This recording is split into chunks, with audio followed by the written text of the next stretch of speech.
আমরা সবাই কিন্তু নিজেদের ভেতরের ক্ষতগুলো সারাতে চাই, তাই না? কিন্তু সমস্যাটা হলো এই পথটা অনেক সময় খুব গোলমেলে আর কঠিন মনে হতে পারে।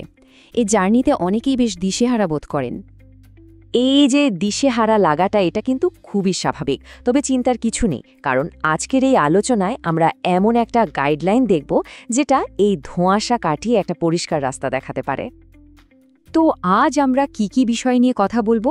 প্রথমে দেখব নিরাময়ের এই জটিলতাটা, এরপর হাউ উই হিল নামের একটা চমৎকার নির্দেশিকা, তার 4 পর্বের একটা ফ্রেমওয়ার্ক, কিছু সাধারণ ভুল যা আমাদের এড়িয়ে চলতে হবে, আর সব শেষে একটা 5 সপ্তাহের অ্যাকশন প্ল্যান। আমাদের এই পুরো আলোচনার ভিত্তি হল আলেকজান্ড্রা এলের লেখা হাউ উই হিল বইটা। যারা নিজেদের হিলিং জার্নিতে একটা ভালো গাইড খুঁজছেন, তাদের জন্য এটা কিন্তু একটা দারুণ রিসোর্স হতে পারে। আচ্ছা, বইটা আর লেখকের ব্যাপারে একটু জেনে নিই। লেখক আলেকজান্ড্রা এল, তিনি একজন ওয়েলনেস এডুকেটর আর ব্রেথ ওয়ার্ক কোচ। মানে উনি শ্বাস-প্রশ্বাসের ব্যায়ামের মাধ্যমে মানসিক চাপ কমাতে সাহায্য করেন।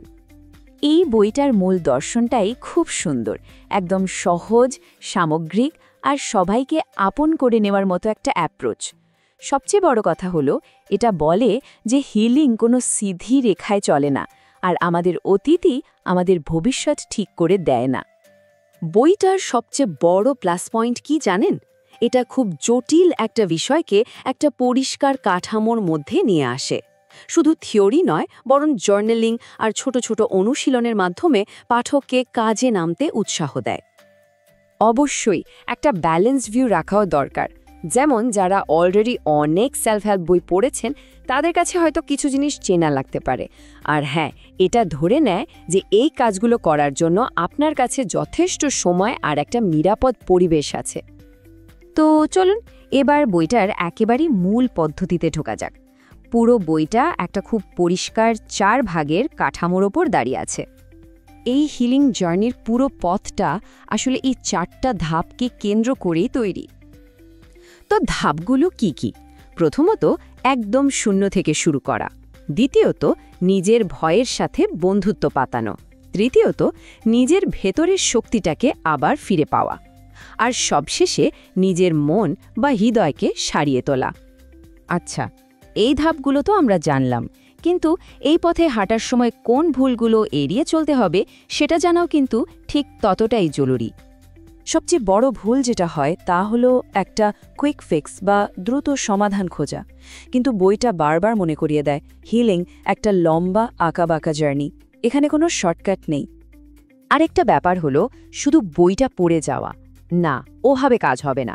আসল পরিবর্তনটা তখনই আসবে যখন আপনি সক্রিয়ভাবে জার্নালিং করবেন, মানে নিজের ভাবনাগুলো লিখবেন। আমাদের সবার মধ্যেই একটা প্রবণতা থাকে কঠিন অনুভূতিগুলো এড়িয়ে যাওয়ার, কিন্তু এই বইটা ঠিক তার উল্টোটা করতে বলে, অস্বস্তির সাথে বন্ধুত্ব পাতাতে, কারণ এটাও কিন্তু হিলিং প্রসেসেরই একটা অংশ। বেশ, তথ্য তো অনেক হলো, এবার চলুন দেখি এই আইডিয়াগুলোকে বাস্তবে কাজে লাগানোর জন্য বইটাতে ঠিক কী ধরনের একটা প্ল্যান দেওয়া আছে।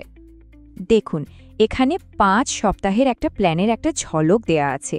প্রত্যেক সপ্তাহের জন্য একটা করে থিম, একদম একটা পরিষ্কার রোডম্যাপের মতো। প্রথম সপ্তাহে কাজটা হলো ভিত তৈরি করা, মানে ধাপ 1 পড়া, অতীতের কোনো একটা গল্পকে ছাড়ার জন্য জার্নালিং করা, আর প্রতিদিন নিজের জন্য অন্তত 10 মিনিটের একটা হিলিং স্পেস তৈরি করা।